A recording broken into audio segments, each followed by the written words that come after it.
If you want to lose body fat, it's very tempting to start doing more cardio and scale back your lifting workouts.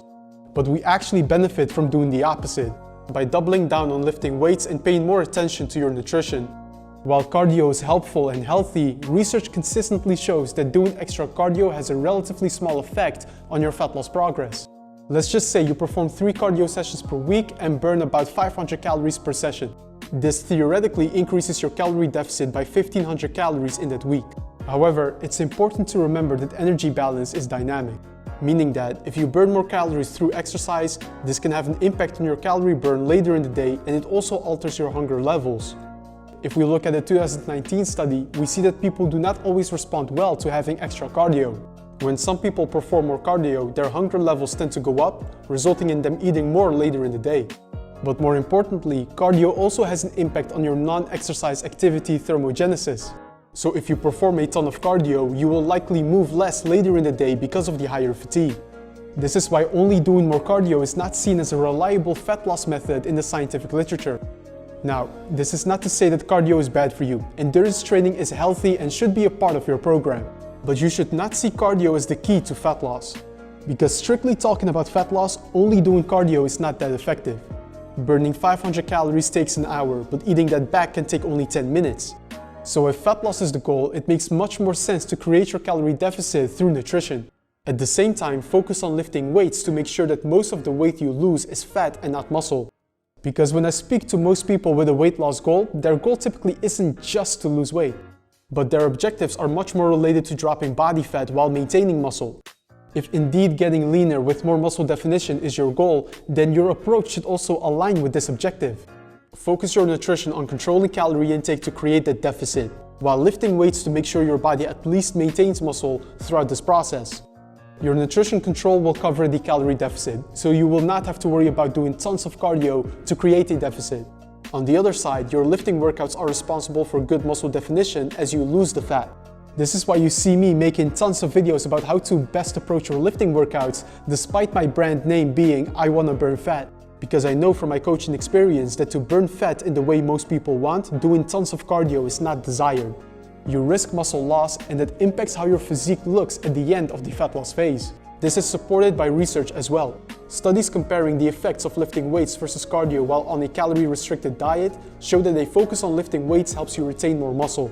This makes sense. If you actually challenge your muscles in training, your body will not want to get rid of that muscle mass, so muscle retention improves. It's also worth pointing out that lifting weights has other benefits for your long-term fat loss progress that we haven't touched on yet. Firstly, muscle is metabolically active tissue. So the more muscle you carry, the more calories you burn at rest and during exercise. This helps explain why research shows that maintaining muscle helps prevent excessive reductions in your resting metabolic rate. When we are in a calorie deficit, it is common for your metabolism to slow down. This is why after the first month or 2 in your fat loss phase, you will typically start noticing your fat loss progress getting slower as well. Maintaining muscle while in a calorie deficit helps slow down these metabolic adaptations for better long-term progress. And the most powerful signal we can send to the body to maintain muscle while in a calorie deficit is, of course, lifting weights.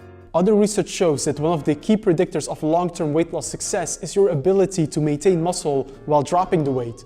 Basically, we do not lift weights just for aesthetic purposes, but also to have more sustainable progress.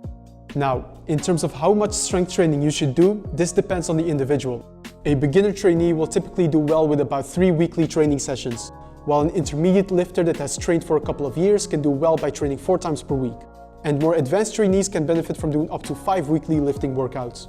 The desired training frequency will also depend on your availability and preferences, so see this as a general guideline.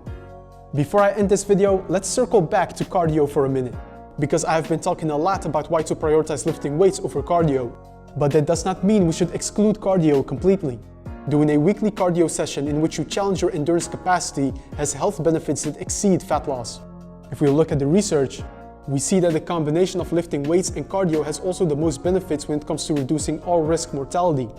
So I am not against incorporating cardio in your routine, I just recommend you prioritize lifting weights over cardio. A nice balance if fat loss is the goal is having 80% of your training focused on lifting weights and 20% on cardio. Meaning that if you train 4 times per week, have a weekly cardio session in which you challenge your cardiovascular capacity. I personally do this by having 1 weekly post-workout cardio session in my routine.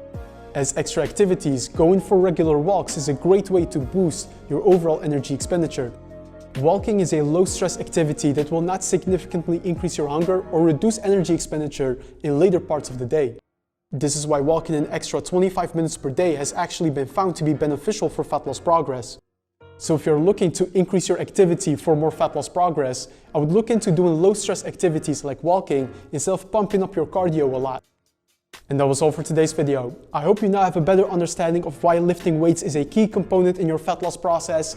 As always, if you have any questions, feel free to leave them in the comments below. Also, if you found this video helpful, then leave me a thumbs up, subscribe to the channel if you haven't yet, and I will see you in that next video.